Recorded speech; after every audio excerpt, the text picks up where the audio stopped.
Hello everyone, good evening.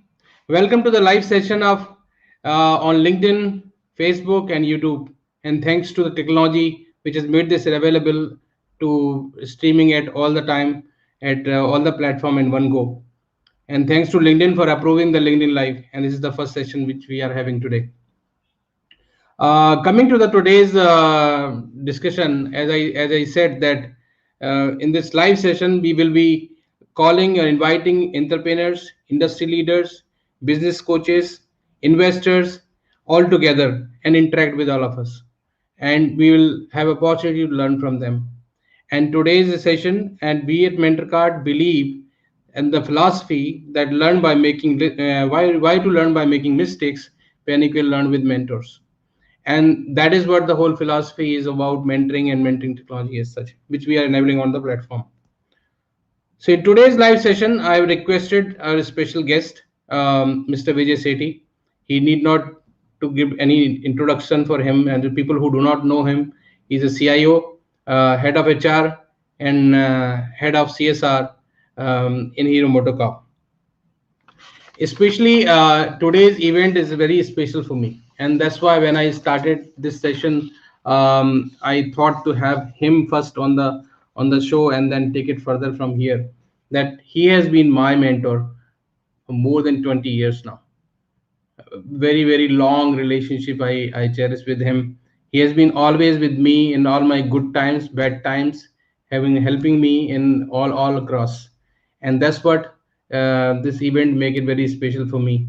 um, I've been fortunate enough to work with him on so many large and international projects also under him and got succeeded.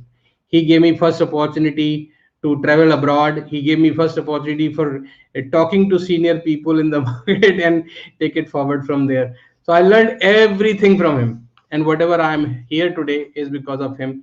I have no regret in saying that. Thank you very much. Welcome, sir, on the screen. Thank you. Thank you very much for joining. Thank you very much for joining us today. And as I said that, thank you very much for everything you have given me. And it's a time to thank all our mentors. It's very important. And that's why I tell people that behind every successful person there is somebody who is a mentor behind it, other than obviously a woman. So that's very important thing. Thank you very much, sir. So would you like to say something, an opening remark in today's Yeah, session? um, thanks, Ashish. So, good evening, everyone. And I think, Ashish, I'll just take it from where you said that I've given you so many opportunities. The reality is that you created opportunities for yourself. It's not that one would give opportunities to everyone and then regret. But there are times when there are people who deserve all those opportunities. I've seen you, the way you have worked over many years. So I won't take any credit of any of those things what you said. I think you actually deserved all of them. And that's how it is. As far as Thank you so much. mentoring and a man or a mentor or a woman behind it, I think we'll leave it for some other point. To decide. Yeah, everybody is different. Absolutely, agreed with you. So first of all, the my first question start from your one thing which always inspire me, and whenever I talk to somebody, I always mention that the C, the sir's designation today, right? CIO, head of HR, and then CSR. I'm saying the people, technology, and then giving back to society. This is what people, dream in their life. That ultimately, okay, I will do something in my life, and then I give it back. Here you are doing everything all together in one this thing. So from where, sir, this energy comes? I think energy comes from people like you. That's reality. See, let's talk of CSR for a minute. Ji. So when you give back to society and when you do something for the society, actually that smile on the face of that kid over there, an old woman whom you are, or an old man, or a normal youth whom we might be working on. So the smile on the face of that particular person, I think that gives the energy. When I Right. plant trees and I go over there and see that yes, those trees, which even in Delhi, which we planted about 5 years back, as of now we planted more than 22 lakhs trees that are planted. So when you see that tree, which is what now, 16, 20, 21 feet high, that gives the Hmm. energy. Absolutely, and that's Enough of that's what is very important. That's what is very important, right?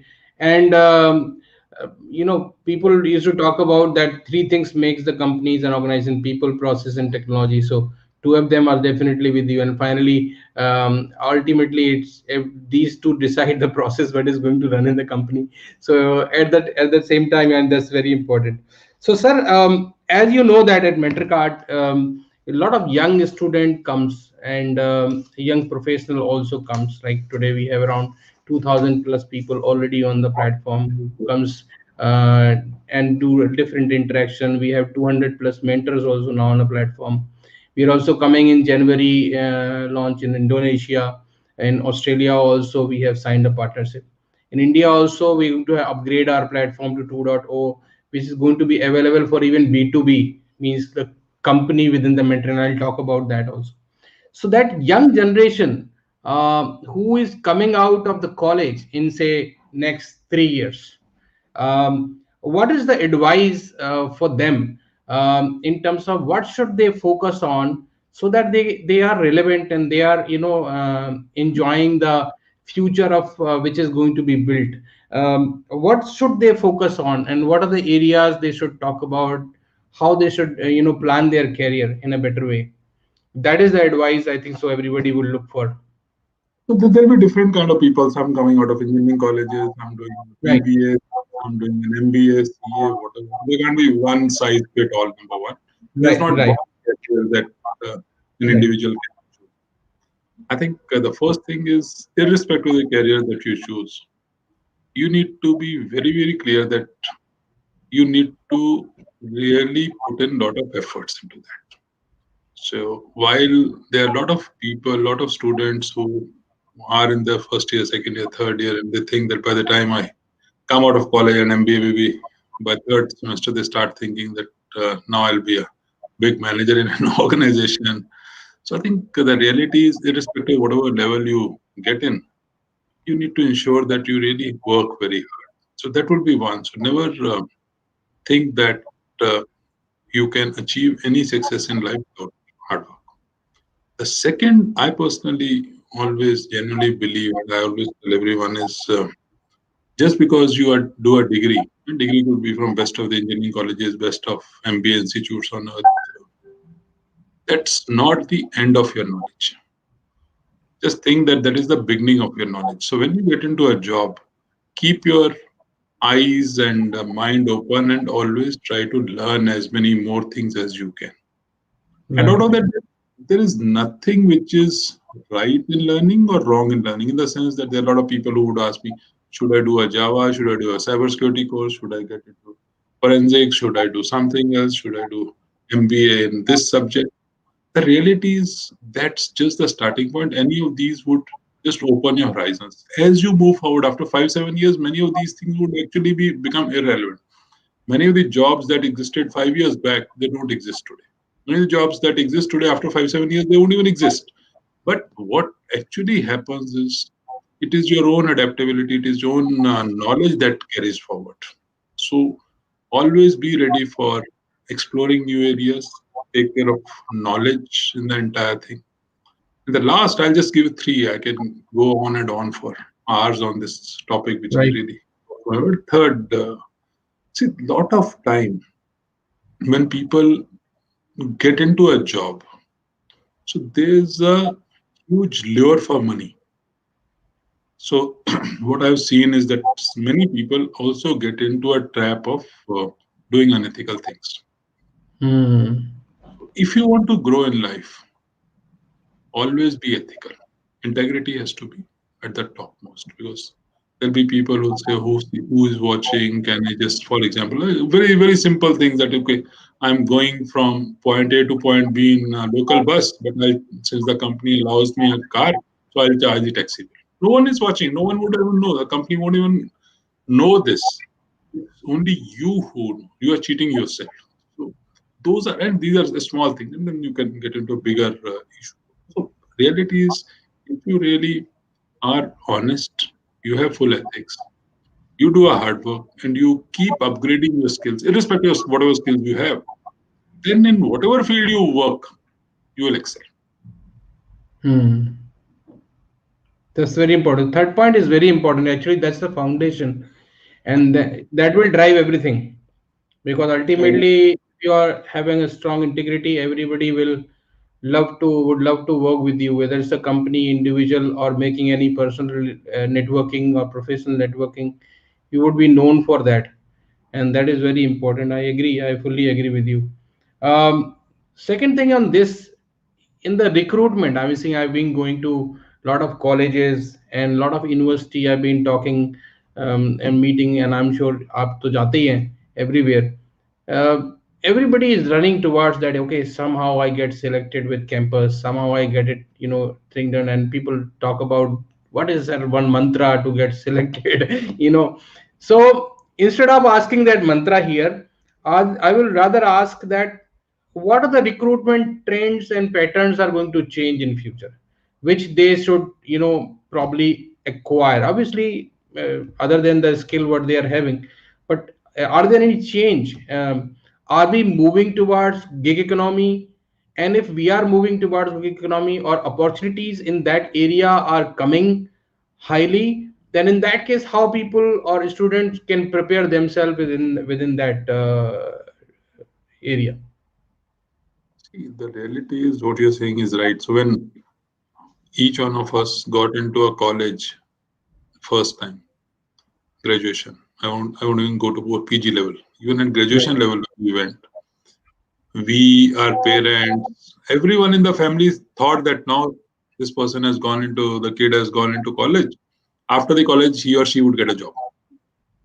So there's a natural expectation that people would get into. That's why I do not deny that when the campus placement, everybody is really Yeah. kind of thinking as to which company would I get. Now, also the reality is over last maybe 3 4 years, things have changed, and things have changed. I would have seen a maybe second change. So I remember when our parents were there, everyone would get into government job. When we came in, the private sector had just started, so people were wanting to get into that. But now what has happened is a lot of children want to do what they want to do. Right. Okay. So when we were studying, our parents would say, Doctor Banjo, engineer Banjo, otherwise there's nothing for you. Now it's not that. No. So people want to do things on their own time, on their own terms. And that's where gig economy is actually picking up in a big way. Freelancing is picking up in a big way. People working for part time are working is increasing in a big way. People working from their home. I don't want to work for an organization. I want to work from home. You give me work. So there are enough sites today which can give you work, and then you can work on that. And because I think the mindset of people has changed, which means that they are not really wanting to bind themselves to a particular regime. That 8 a.m. in the morning, I have to go to office, 6 p.m., 8 p.m., I have to come back from office, all those things. I want to work on my terms. So that is the difference, and companies have also started recognizing it. So what that means is that so when we are recruiting or any organization is recruiting, well, there are certain positions which have to be in the organization which are fixed. But when we also talk of certain projects and activities which are being done, we want those skill sets. We're not really interested in that the person has to be at your office for all the time, but we are interested in the skill sets. So that's where companies have also started. Even earlier, the outsourcing was primarily to bigger organizations, but now you Mm. outsource work to individuals. That okay, Yes. can you work over there? I just find a good, say, person who's working on an IoT, some Mm. initiative, okay, or artificial intelligence. He or she is sitting in Patna. Okay, I'll give that job to him or her. Let them work over there and access everything from internet and even my own systems for internet, and let's do it. I don't want him to come to Delhi and sit in my office. It doesn't make any difference to my life. I'm getting the output and I'm getting quality output. The person is happy, I am happy, and that actually it is cheaper also. Yeah, it's cheaper, and particular task is going to be executed with the ownership and responsibility. You don't even have to follow up, Correct. So probably. I think it's a win-win for that, and that trend I have seen over the last 2 years has increased a lot. And especially now with COVID, a lot of people don't want to come out and they want to work from home. So there are a lot of people who actually tell us that we don't want a job or we want a job, but sitting at our home, you give us less salary, you give us work, but we are not coming to office. So a lot of people are saying that Hmm. also. That's very important. That's what I was wondering, because up to people are you rightly said that people are working as per their choice. I mean, say youngster today want to work in the night, Yeah, and see, a lot of things have changed, and they work at 9 p.m. to 3 a.m. something like that is in demand because of that. But it yeah, is there's very no important to be part of also. gig. Yeah, and it is very important to be part of gig economy or freelancing. You need to have certain skills, not only degree, skill, And because over you're there, not paid for I only think skill. ethics and integrity actually plays a huge role from a gig economy perspective. If I'm Hmm. if I'm giving you some work, you have to Hmm. be. I don't want that whatever work I have given you, share it with somebody whom I don't want you to share, or Yeah, you that's very say important. something but you steal somebody else's IP and give it to me. So ethics actually plays even a bigger role in gig economy. Okay, so I have one question coming in from the two question actually from audience. So maybe you are able to also see. So first Nice. question is coming saying, "Hey Ashish sir, thanks for inviting Vijay sir. Please ask Vijay sir how Hero MotoCorp is looking for towards working with Indian startup and how open they are." We are already So working. I can see Mandeep yeah. Sharma. Thanks, Mandeep. So we're already working with a lot of startups. So as we speak, one of the latest projects that we are doing with one of the startups is in the area of artificial intelligence. Is a superb initiative that we have taken. So another one with another startup. Maybe around 3 months back, 4 months back, we had done another activity, which is again in the area of artificial intelligence. We are doing a lot of projects on IoT as far as startups are concerned, and even otherwise. So I think, to my Hmm. mind, as I personally think that as an organization, any IT organization has to first change its own mindset that it is not a company which is a larger company only, a $1 billion, 10 billion, $100 billion companies only which have skill set, but even a young company, a startup which might be maybe 2 months old or 6 months old, can bring in a lot of ideas, and a lot of times they are as dedicated. I won't say more dedicated, less. I'm not comparing a startup with a large organization, but I think what I've seen is that working with startups actually helps change the mindset of your own IT teams a lot. Right. You have to also change and become so nimble and responsive. So it helps. So we are working, to cut a long story short, yes, we are working with many of them at this Yeah, moment. and I know Mandeep is actually working and built a product in. He has been mentored by me also a couple of times. He has a startup which is working on the personal safety in the plants, in the manufacturing plants. Yeah, So even in the plant, he's put up, we used one of these startups during yes. COVID. So yeah, so he's working on that personal safety devices which are wearable for laborers who are working in the machine. His hands were actually got injured when he was working in Maruti long back or some other company. So that's how that's had made him to start this. So great. We have another question from audience. So let me put this: Is work from home boon or ban? Okay. So It depends. It's very simple. Is work from home boon or ban? Depends on whether you are working from home because you want to work from home, or just there's a COVID 19 which is forcing you to work from home. So we were just before this, we were talking about one of those WhatsApp chat which is going on today, or meme which is going in today, which says that please grant me work from office for 2 days. So, but I personally think the way you look at work from home, it works both ways. Uh, there are a bit of negatives also. Let me first talk of negatives. So there's absolutely zero boundary between your personal life and professional life. There's zero boundary between when the office starts and when the office ends. So right now it is what, 8:15, 8, 9, 10.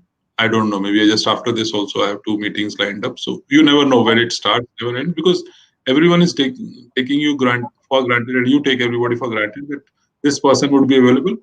Only thing is, if you have to move from one meeting room to another meeting room to another meeting, you move from either the same from one Google to Zoom or Zoom to Zoom, link number this to link number this, or whatever any other Microsoft Teams you can get. That's the only difference. That's so, and it really becomes tiring there, and that of course impacts. You're staring at a screen; it does impact a lot. So that's That I working. agree. So there are negatives also. On a positive side, also I think the advantage that at least I have seen with myself, with many other people, is that otherwise generally what would happen is 7:30, 7:45, 8 a.m. in the morning, you just run for office.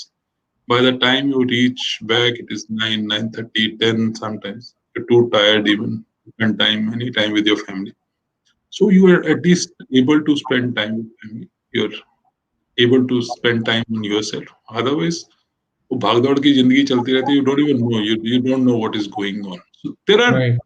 only thing is, I think if one can really make certain rules, which is the most difficult part in a work from home, then it would be a boon. But most of the people are not able to. I'm not able to make those rules for myself. I must admit that this is I cut off at this time. If you can make certain rules, I think it's fantastic. And then, of course, you have to be honest. It shouldn't happen that you really take work from home and then spend time at Chandni Chowk buying something. That's what you Yeah, need. well, that's what is very important. So I'll take one more question from audience after this. Before we go there, one question again back to a mentoring part. Um Mentoring is you say people say that yeah, everybody needs mentor at times. Sometimes people look for advice. Somehow it's not necessarily the formal way of doing it, but somewhere people need help and all. When we were making a mentor card, we did one research, and in that research we found that every day thousands and thousands and lakhs of questions are being posted related to advice they are seeking into various area, whether it's a personal goal or professional problem or personal problem, all of that into Quora, Google search, etc., etc. And people are trying to make things. So that's how we made us that okay, fine, endorse that we should have some framework of mentoring which help people in the organization, large organization, or in a working professions, means people who are working professions. Do you think so that there is a need of mentoring or coaches for those people also, which help them to perform not only better in office or in corporate, but in a personal goal achievement as well? Do you think so there is a need, and organizations can make that as a part of their learning and development program for one-to-one mentoring, which is by a neutral person, not by boss, not by relative, but by a neutral guy who's helping that person to probably achieve their goals in the life? So do you think so this can become part of the L&D?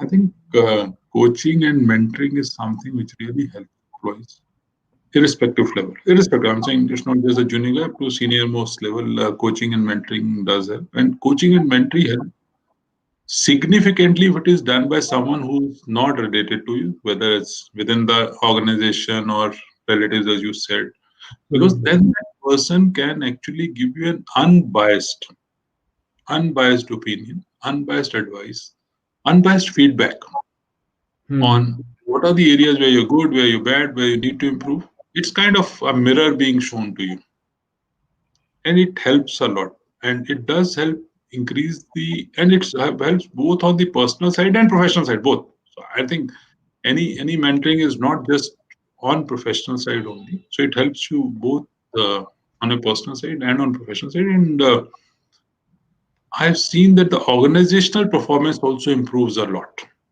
So to my mind, it should be made. We at Hero have made this as part of our, and I'm sure a lot other organizations have also done mentoring, coaching as part. And there's a difference between mentoring, coaching. We're not again getting into Yeah, details of that today. there is a difference. Yes, Both of coaching them is, are. and yeah, both are different, but both are required for individual. I agree. I just wanted to check whether organizations are thinking about it to make it Already maybe a started. A lot of companies are doing it even. yeah, they're sponsoring people to do that. Okay, so let me take one more question from the audience here. Jay Parikh, Advice for advice for him young mechanical engineering. Okay, to work in student. automobile. electric vehicle domain in challenging times? Absolutely. I think whether it is young mechanical engineering students or young IT students or young computer engineering students, each one of you can work in or mechatronics and various other areas that have come in can work in automobile electric vehicles domain in challenging times. I don't know about challenging times. My advice on challenging times would be that just forget that word. Yeah. All times will be challenging. So maybe when you read all those messages, maybe 2008, you know that there were enough challenges in the global economy. Prior to that, early 1900s, there were enough challenges. The challenges would always be there. So don't think about challenging times. All times would be challenging, but then also remember every time this time this too shall pass. So after a few weeks, few months, the times would be good, bad. So that cycle would continue. Now coming to advice, I think what is happening is if you really look from an automobile perspective, there's a huge change that is happening in the automobile industry. Okay? So we have the traditional IC engines, which is internal combustion engines, the so-called petrol engines. So where even if you look at the technology, the way it has changed over last, I'll say 8 months only. So in India, for example, earlier we had emission norms called BS4, now it is BS6, and the technology over there is very different. At the same time, electric mobility is coming in a big way, where the number of moving parts in two-wheeler or a four-wheeler would actually reduce significantly. And that concept of engine, whether engine is it's a 1000 cc car or a 200 cc bike or a scooter, that entire thing would go because there's a motor which is so there's an electric device.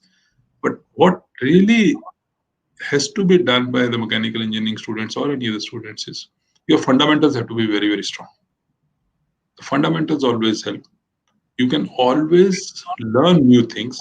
You can adapt to new technologies if your fundamentals are strong. So my advice would be while you're studying, whatever you're studying in your, whether you're studying science or materials, whether you're studying engineering design, any other subject that you might be studying at this moment, ensure that your fundamentals are strong. That helps. Right. That's very important. The fundamentals, they will be remain with you, and when you go and appear for those initial interviews and all, they all know that you have no experience. What they will check with you is on your fundamentals, and Also, because ultimately, do one more thing. All the students, irrespective of the civil engineering, mechanical engineering, or any other engineering, this word is today about digital technologies. So you hmm, have to have good digital skills. It starts from basics of Excel and all those things, but goes up to programming and others, so that you understand. It's not that if you're a mechanical engineer, anyone would expect you to write a program, but you have to appreciate the strength or the advantages that technology brings, so that you can appreciate only if you have a good knowledge. And hmm, last would be on the this also helps you in doing a huge thrust on giving a huge thrust on analytics.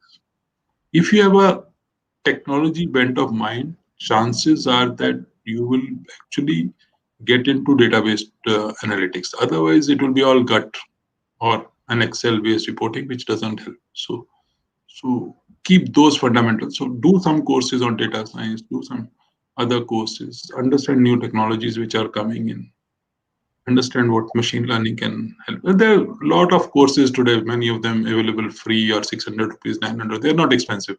So you can go to any of these websites and have some real good courses, which will not be very expensive. hmm. Right.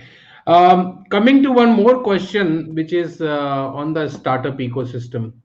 About a startup ecosystem in India, because we do a lot of startup mentoring workshops. Like in January, we are coming up with one of the very large program on startup mentoring is on called Envision, where we will have thousands of startups coming in. We partnered with a lot of ecosystem like AWS and all who are sponsoring that. All those work is going on. So in that, one question come in startup ecosystem in India: are they basically really connected with corporate, or you see there is a huge gap? Connected means that they are involved in that ecosystem as a system, as a process, where okay, fine, this is how in my corporate startup can approach this standard process. This is the standard process for registering them in our system, or bringing them into vendor ecosystem, or whatever. I'm saying there is some privilege for them, probably bichara, because they don't know. I've seen most of the startups, where they are especially started by people who are not come from the corporate life or experience. They are young. They haven't even seen that world at all, the large corporate world. Where okay, they don't even know. They think that okay, I have proposal given, so everything is done. So they don't know how to take it forward. So what is that one thing which corporate and startup ecosystem can do together to make it easy for them? Maybe if we want to.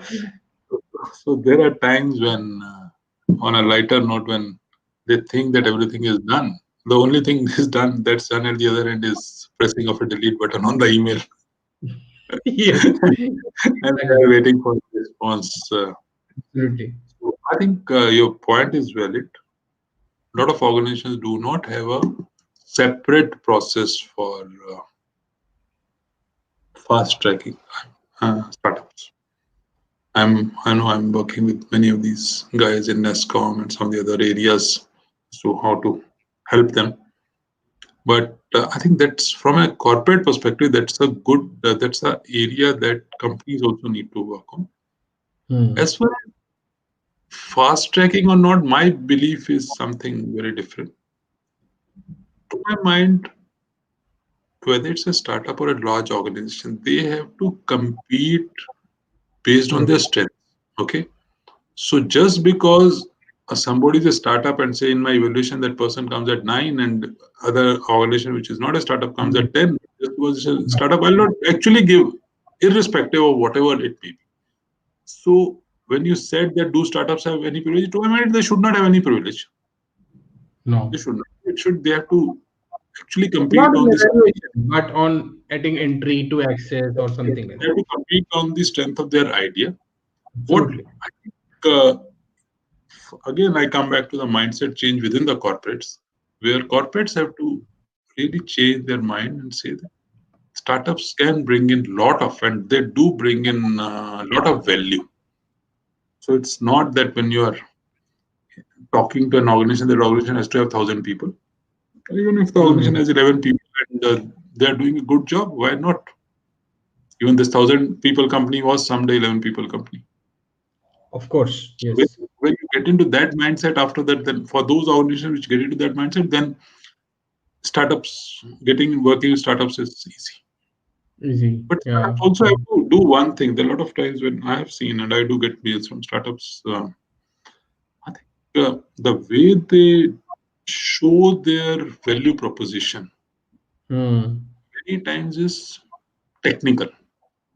So we have Hmm. developed a technology which has does this and does this. I'll not share those because otherwise one can figure out what area I'm talking about. But I'm interested in, we have developed a technology which can help you in this. I'll first read that line as to what could be the potential business benefits to me. Because at the Absolutely. end, I'm not running a technology shop. I'm running a business shop. I want to understand what business benefits can the technology bring in. Correct. So I think the way the startups also present their case has to be more of a business case rather than a technology case. A lot of Right. startups think that we will try to impress the other person by throwing in so many technical jargons. Yeah. Innovative jargons or something like in So technology. I don't want to while reading a mail, I don't want to refer to Google 7 times to understand as to what those words mean. Absolutely. Words I understand are how is it going to help my organization either increase its sales, increase its profit, reduce cost, improve productivity. I'm interested in that. Now, with that mindset or customer experience, customer satisfaction, I want to improve those things. So, with your technology, first tell me how is it going to impact any one of them? How is it going? And then once you kind of get my attention that yes, this guy is really talking what I want, then I'll get into page number 2, which is technical. Absolutely. That how are you going to do it? Technical is how are you going to do it? That's fine. So guys who are whosoever from startups are logged in today, I keep presenting that nine step business model canvas for building your startup. And the first point was is there is customer segmentation, second was is value prop, and the value prop has to be established first, and rest is all fall in place automatically. And that is what is very important. That's what Mr. Sethi has just reminded all of us. One question, sir, I know you have to go, so I'll just take maybe a 1 minute. Is that uh, from the CSR perspective, how the young generation would like to get you would like to give the message to them that they should participate in that, right? Giving back from beginning. Sometimes people have a myth saying, okay, once I earn this much money, once I will do this, then I will start giving back, or once I reach at that position, then I will think about, once I become billionaire, then I'll think about. So, or whatever it is, like CSR is definitely in India is different way, corporate drives in a different way for different strategically. And I've seen that the way CSR at Hero MotoCorp have been doing, I've been following a lot of activities, and which are very very different in terms of that is making real impact. That CSR business case you're talking about, like startup business case, there's a CSR business case in real sense is getting delivery value to the person who needed the most. So what is the input for young generation, that how they should go get involved, and when should they start working on this area, and how they should approach if there's someone you want to do it. It's very simple. It's very simple. I think let me answer all these one by one. When should they start? They should start today. Okay. Right. And I don't know whether their age is 18 years or 80 years. It doesn't make any difference. Start today. Number one. Second, I heard somewhere you said that when I start earning, when I become a billionaire, this. CSR is not about money only. Correct. If you really think, there are a lot of times only the people just need your time. They just need a patient hearing. If you go to, for example, orphanage and just spend some time with the kids, you go to a school, a normal school, and spend time with the kids, and okay, just take one lecture with them as to how to groom properly, how to speak English, just one lecture on maths. Make it a habit that every week on a Saturday I'll spend 2 hours with them and help them as to what they should be doing in their career. So I'm doing a bit of career. This doesn't need any money. Zero. Only money that you may be spending is taking your scooter, motorcycle or a car up to that place and coming back. Or if you want to give them a gift, किसी को toffee दे दिया, किसी को biscuit दे दिया, that's up to you. But so it's not. And or if, for example, if you are tree plantation, which is very, very close to my own heart also. So it's not just about plantation, but it's also about taking care of trees. So if you have around your house, you have small saplings, can you take care of them? Okay. Can you just, you are at home, and for those who are not even moving out, can you just call your maids, kids, and tell them that okay, every day after their school, they can just come and I'll help them in homework. I think that's also we are helping the society. So this could be as small as that, and of course you can get into philanthropy and giving the shan 10% of your salary and all that. So you can get into any extreme. To my mind, it is not about CSR. One word that I use a lot, it is ISR, individual social responsibility. So the moment it becomes my responsibility, I just have to think as to what I can do. It's not about money at all. So if we think it's about money, I think we are just looking at the wrong side. Time and start and doing it as fast as possible. And it has to come from within heart. It has to come from within heart. क्या हमें करना है? Yeah. It's not about money. Absolutely. Thank you very much for that insight, and your time. I think so. It's already 8:40 now, and you have another call. So, thank you very much once again for coming over, and take care of yourself. And Yes. we'll meet soon. Most when the physical meeting starts in a face-to-face environment very soon. It's been Thank you. long I met you. Thank you. I think in today's time, even meeting digitally is actually gives you that feeling that you're sitting next to the person. Yes, no Good. doubt about it. Thank you very much, and thanks everyone for listening to me, and also thanks to each one of you, those four guys who sent in their questions. Thank you very much. Very old friend of ours is chatting, right? Mr. Rama Durai. Hello, sir. How are you? Thank you very much How for are you? joining. How are you? I Thank know you. once in Thank a you. while we do exchange SMS. Good. Yeah. Thank. Okay. Bye Thank bye. you. Bye. Take care. Bye. God bless. So thank you very much, sir, for giving this insight. And as I said to you, that I'll continue to have the sessions conducted from various leaderships. And again, we have next week we are going to have one more session. I would request all of you to follow my profile, follow MentorCard profile, stay tuned on these live sessions. Also, whom you want to be in this live session as a speaker or maybe guest, and tag them on LinkedIn, tag them on Facebook, and I will try myself hard to if they can spend some time to address here all of us. Thank you very much. Thank you once again for joining us. See you soon. Thank you. Bye bye.